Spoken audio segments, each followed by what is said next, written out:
Shalom, bitches. MyAnd here with audio only, bringing you some more Billy Bob Space Trucker. We're actually on chapter 29 this time, so let's begin. While the Gladiator fighter bombers represented the vast majority of America's current air or space power in terms of small craft, they weren't all that they possessed. Ever since the concept of close air support came up, the Americans had taken a shine to it. The current evolution was found in the AF-72 Wild Boar, an 8-engine close air support platform made with quadruple redundancies throughout all systems. They were bulky and fat, with the armored cockpit in the center carrying as much protection as possible for the pilot. Everyone called them flying pigs, some with affection, some with derision. They were also loaded for battle, possessing dual 2-inch bottom-mounted cannons, 4 side-mounted street sweeper miniguns, 32 launch tubes compatible with NX-83 air-to-ground Hellfire missiles, NX-84 can-opener anti-armor missiles, or FA-67 Forget-Me-Not multi-purpose missiles. The Flying Pig was fat enough to carry 14,000 2-inch rounds, 128,000 minigun rounds, and 2,000 missiles in any combination. This was all encased in several inches of titanium alloy, and the newest, biggest shield bubble humans could make. They weren't fast. With a top speed of only 100 miles per hour ground speed, they weren't going anywhere fast compared with normal assault craft or fighter bombers. But they didn't need to. "JJ, wake up, we got the call," came a voice over the pilot's helm as she woke up. She'd been sleeping in her cockpit since the battle on Bastion was in full swing, and you never knew when the opportunity would arise for their pigs to get called up. She was already spinning the engines up, flicking switches as she checked her systems, getting positive greens across the board. She rubbed the sleep from her eyes with one hand as she toggled her comm. "I'm up, Jimmy Joe. Got your hog squilling?" she asked. "He's ready to roll around in the shit." JJ smiled at his reply as her hog lifted up off the landing pad, only half a second after Timmy Joe. She checked over her loadout. Full ammo. They'd given her the usual split. 667 can openers and forget-me-nots, plus 666 Hellfire missiles, which made her smile like it always did. "What's our MO? Roll in and fuck shit up, same as always," her fellow pig pilot said. She read the map as the display came up in front of her. The cockpit was in the center of the beast, so she relied on various video feeds and map projections to fly and target. A mixed Libertonian and Stormtrooper detachment was holding a fort in the middle of a mountain valley near one of the bigger cities. If they could hold on to it, they could continue to deny the crabs the ability to fill the valley with AA emplacements. A damn good idea if she ever heard one. They knew this, though, and recently the crabs had stepped up their attacks, flooding the valley with as many soldiers and crawlers as they could. The base was under very heavy assault, and the brass was having trouble getting armor into position, so it was up to the pigs to bridge the gap. They rumbled over the plateau on the edge of the valley, dropping down as they approached the base. It was smoking heavily, and chunks of the wall were broken apart, her black and white screen giving her clear contrast to see the bullets flying out and the energy bolts heading in. "What song do you want?" Timmy Joe asked since it was her turn. Good question." She scrolled through her songs on her implant before smiling. Rill, sleigh bells." "What? It's my turn, I get to pick, and I'm going to queue up airplanes next. Golden oldies, huh? You can pick when it's your turn." She quickly flicked a few switches that hadn't been stock on her pig. The first thing every true pig pilot did after getting a new one was buy the biggest, loudest speakers they could onto the exterior, and slave them to their implant's music. The crabs assaulting the base gave pause, looking to the night sky, as sleigh bells started, alerting them to the presence of the flying pigs. The second hint they were about to have their night ruined was when both pilots pulled the triggers and the dark was filled with flashes as their cannons started belching out mini meteors. JJ cycled her missile tubes so as the song sang out. 16666 like the Pentagon. She fired all 32 loaded Hellfire missiles, her eyes gleaming as if they were burning, instead of all the crabs she'd just set on fire. The first of their AA response started after that, Matter Slammers hitting the shields as she watched the energy level decrease. The flying pigs hovered over the battlefield, advancing slowly as they began to cycle through missiles, peppering the crabs below with Hellfire, while making sure to hit the crawlers with can openers. Their street sweepers spun up as well, as they began to simply fire upon all hostile targets. Brass simply rained down upon the bodies of the dead Crucians as the flying pigs hovered over the battlefield. The crabs had stopped advancing on the damaged base. Instead, they were falling back across the craters and broken ground to try and escape the flying death machines. More Matter Slammers hit the shields until the energy bubbles were gone. The outsides of the flying pigs started taking direct hits now, as inside, the pilots kept their guns firing while diverting systems and monitoring their engines. "Engine 2 gone," JJ said as she shut it down. "Left forward street sweeper out." Neither pilot was backing down as they slowly rumbled over the battlefield, while Rill blared loud enough to still be heard over the intense sounds of cannons and miniguns firing. Inside the base, the Libertonians and humans were dragging wounded to safety and putting out fires, some trying to get defensive emplacements operational once more. This wasn't the end of the battle, not by a long shot, but this was a small smoke break for the soldiers, and they'd take every chance they had to reload and prepare. All the while, the music rang out over the sound of death being unleashed upon the crabs. 6 missile tubes busted, engine 3 out, JJ said as she kept monitoring her systems, watching them flash yellow one by one. Pig pilots went through subsystems like most soldiers went through bullets, and they went through bullets like, well, something even faster. Very, very fast. 1 and 2 are busted, left cannon jammed, clearing. Something big stood up near the hills the crabs were scurrying towards. A crawler they hadn't seen before. Big fucker. Bigger than their matriarchs even, by a good margin. They had some sort of assault bot. It fired off 2 large bolts which slammed into Timmy Joe's ship. "Fuck! That's done it in for me. Down to 7 and 8. Cannon's gone, 1 street sweeper. I'm out, JJ. Pull back." "I'll see you back base," JJ said, focusing her cannon fire on the big bot. It fired off 2 more of those massive bolts her direction as she tried to juke to the left. It still hit the right side of her pig as she shook in the cockpit. The right cannon, street sweepers, and engines were all down, but paper airplanes started playing as she grinned. Working quickly, she cycled the last of her Hellfires, plus 2 can openers, as she flew over the massive crab bot. Then she hit the emergency release, dropping 2 massive cases of missiles down at its feet. Another Matter Slammer hit Engine 5, leaving her with just 1 and 7. The pig was leaning heavily to a side, pouring smoke as she turned to book it out of there. As the flying pig sailed overhead, she triggered the last of her missile tubes, firing out the can openers first and the Hellfires right after. They arced down towards the cases of now armed missiles she dropped on the field, turning night into day behind her. She saw a flash on her comm.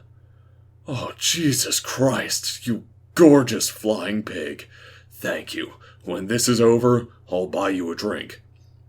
"Yeah, you and a million others. Don't worry, Stormy. We'll be back as soon as they patch my hog up." She cut the feed, tilting her pig to keep it moving with only 2 engines, pouring smoke and sparks as she limped back to the pig pen, which was what they called their forward base. As it settled down on the pad with some screeching and scraping, the flight crews already had machines in place to start replacing the engines and getting her ride operational once more. The pilot finally disconnected, crawled out through the small hatch to get out of her ship. Alright, fellas, I need to go take a shit. When I get back, I want this pig squealing for me. And someone get me my stencil and spray paint. I ain't flying a pig with no porker painted on the front. The pilot had cuts on the right side of her face that were bleeding, and she seemed to be limping due to a chunk of metal that was stuck in her thigh. And there was a good chance she'd broken a pinky on her right hand with the way it was bent. But the first thing she did was pulled out a smoke and an old Zippo to light it up as she walked towards the nearest shitter. She held the Zippo as she walked, watching the flame flicker in the night, eyes gleaming with the reflection of the fire. "Fuck, who was that?" one of the new flight crew asked. "What, her? Now you'll get to know her. She's Jackie Jill, little sister of Billy Bob Space Trucker." The CIA senior agent had given up on waiting on Billy Bob, and instead explained the situation to Emily, who in turn would explain things to Billy Bob once all the space hamsters were too tired to be tossed into the air, or exhausted from laughing as he blew fat raspberries on their bellies. It took about an hour until they were all tuckered out, retreating to the crew quarters on the Rosie to pile up and sleep in a giant pile of chubby space hamsters. Emily and Billy Bob were in his Longhorn as he pet Mittens, making up for not being around much by scratching the animal's cheeks and letting it sleep on his lap. He wasn't sure how it was different from sleeping on the bed, which is what the lazy cat almost always seemed to do. But somehow Mittens felt it was different. "So, what's the deal?" he finally asked, as Mittens let out content purrs. "I'm rather surprised, honestly. The space hamsters got in contact with your CIA somehow, and let them know they had a few select members in power who wanted to assist the war effort. It turns out the ass-faces have been lying this whole time." Billy Bob stared at her then, a sort of blank expression taking over his face. She was moving her hands and talking about something, and he heard words like council and foundation and secret and treaty being tossed around. He got the general idea. The ass-faces were being assholes, and had eaten some guys the space hamsters liked, but lied about it. He wasn't sure about all the other stuff she was going into, but he was vacantly staring at her chest. She had that little tuft of feathers right where there was supposed to be cleavage if she had breasts. Her chest was an appropriate shape. Idly, he scratched Mitten's chin as the cat purred, slowly sliding off his lap, so he had to keep pulling the cat back onto place. Did he ask her what was under the vest? I mean, they were supposed to be mates now, right? Wait, did that mean they were married? Or just, together? Shit, did he have to buy her jewelry? Did Libertonians like jewelry? She liked colors and stuff. Maybe if he got her, a prism? She kept talking, and he would nod and make the occasional sounds of acknowledgement. More about the ass-faces being assholes, and about how this could totally change their luck in the war. But so far they'd had good luck, so how should he approach it? Try to be all casual, or wait for her to get all affectionate with neck rubs? What was his plan of attack here? She was already acting possessive around other women. Did he even want to go that route? That CIA guy hadn't mentioned sex when talking about Libertonian unions. Well, he mentioned reproduction, but that was apparently optional? Not like they could breed. Could they? He was on a space station with a space eagle raptor and a bunch of space hamsters, and he could adjust the gravity at will and travel faster than light. But messing around with biology seemed awfully finicky. Like those flesh-eating planets they'd made by mistake 100 years back, while trying to genetically engineer a plant that could survive the pests on that new colony. The only good thing that came from that was a bunch of hippies getting eaten. Speaking of, whatever happened to those smelly space hippies and those living rock creatures? Stoners! Oh, how had he not thought of that sooner? Wait, where had he been going with this? Emily was staring at him. So, Mr. Monopoly Hamster is an important counselor. And he hates the ass crabs. And he's going to help us mess up the big government meeting that we've been trying to get to this whole time. When was that again?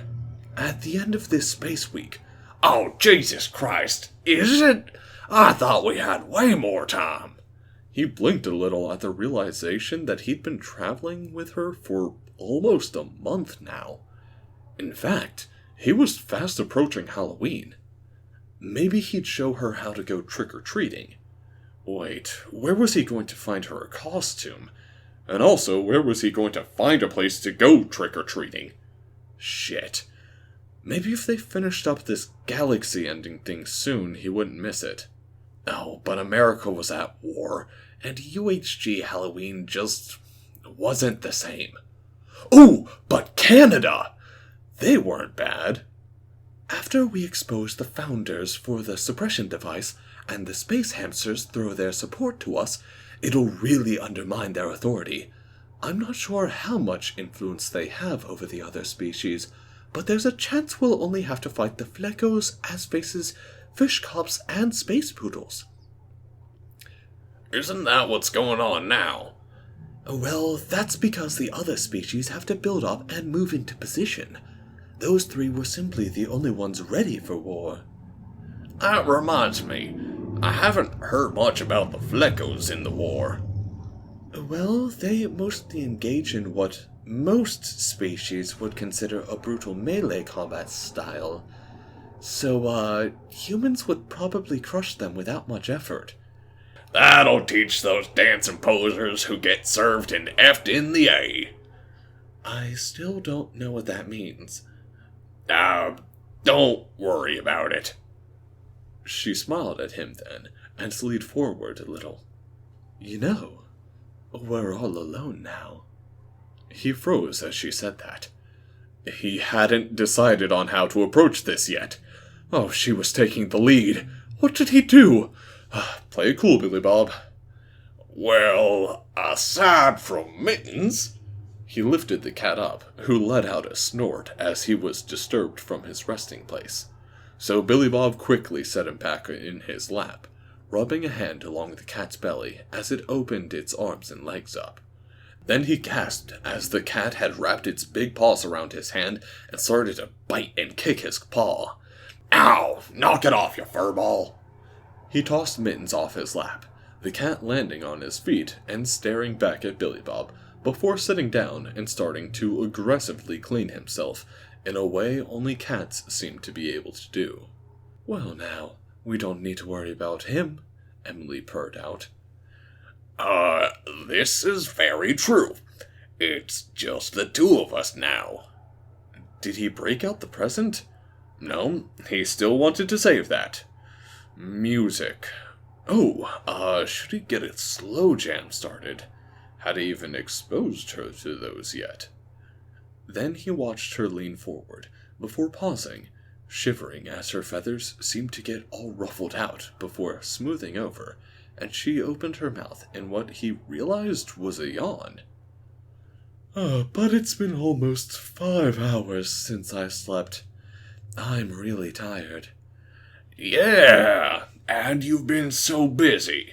Why don't you sleep? I'll take Stomper out and play with him some while everyone's asleep, so I don't bother them with the high gravity. That's a good idea. She stood up, and he figured she'd wander on by, but instead she reached over to brush a hand through his hair. He had to admit he froze for a second, before feeling that she was wearing her glove. Then she slid onto his lap, which he also didn't expect. She was so tall, but so light. He could easily support her on his lap, but with how tall she was, it was like cradling a normal woman in his lap. She still looked down at him easily. I'm really glad you chose me.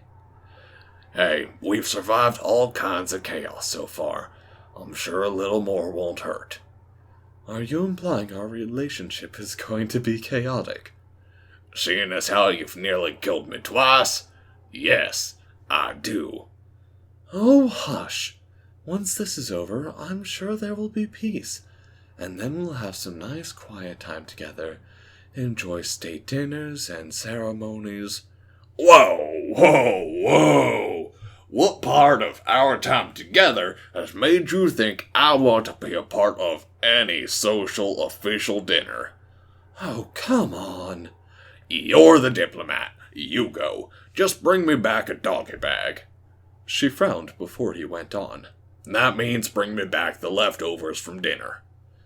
Oh, well, you'll have to go to at least a few. You're going to be a big hero, you know. Shit. This is why I wanted to become a space trucker after my service was done. No one expects anything formal from a space trucker. She laughed and got up from his lap before curling up on the bunk. Once she was lying down, he got up, walked into the cargo bay to get Stomper. The six-legged, four-eared space fox was excited to see him like always. Billy Bob smiled and grabbed the giant bone, opening the back hatch to let them both out before he turned the gravity up inside just the Atlas's cargo bay. The giant space fox. Was that it? Was that the name he'd choose? Giant space fox. Why the hell didn't he think of that sooner? He was going to save the UHG diplomats so much time trying to explain what species looked like with his simply naming system. Either way, the giant space fox had been growing slowly but steadily since he'd liberated him from those stupid space hippies. It still stomped happily when he would grab that big fluffy tail and wag it around. But he wondered how long it would be until he'd have to be careful before the creature knocked him down when it jumped on him happily for the toy. He tossed the toy around and played with Stomper for an hour to make sure both he and the animal got some good high-gravity exercise in before finally herding him back up into the Longhorn, leaving him with more water and food. Once that was done, though, he quickly looked around and started jogging. He didn't know how long the space hamsters would be out, and he needed to start gathering some intel. He climbed the small steps of the Xeno ship, 2 at a time, to get to the bridge. Sliding into his seat, he started to type on the consoles so he could bring up a few extra screens on the extranet. He needed to be very careful. With his searches, and then make sure to clear the history just in case. When he was younger, a few wayward searches had made him think there was a whole species of only female blue-skinned Xenos that were super hot. Why couldn't there be Xenos like that? The reality of evolution sucked balls sometime. Of course, he had also found dubstep frogs and the pug-faced ogre, so... well, it still sucked balls sometimes. Who was he kidding? He was just starting to type out what he figured would be the best string to get him actually helpful insight into the Libertonian bodies when he heard a soft voice. Mr. Billy Bob? Billy Bob jerked and turned, covering the screens with his body, even though he hadn't hit enter yet. He saw a space hamster that was rubbing his eyes blearily. Yes. I had a nightmare. Can you toss me in the air for a bit? He looked around the empty bridge and then back at the space hamster wearing a business suit. Sure. He stepped towards the creature, scooping him up and then surprising him with a raspberry as the space hamster squealed and laughed. Billy Bob went walking down with him to the cargo bay, which he'd reset to the gravity in. Once he was done tossing the space hamster in the air and put him back to bed, that was when he'd do research on Libertonians. How the hell had his life gotten this complicated? And so ends another chapter in the adventures of Billy Bob, Space Trucker. Alright guys, I hope you enjoyed that one. Like and subscribe if you did. And if you hadn't yet, go ahead and turn on notifications to make certain that you get all of my future updates. We are actually coming in towards the end. I believe that there are 7 or 8 more episodes of Billy Bob, and then we'll get on to some of the other stuff that you guys were asking me to do. I've gotten permission from most of the authors, and I'll decide where we actually start off once I've finished Billy Bob. Alright, well, have a nice one, y'alls.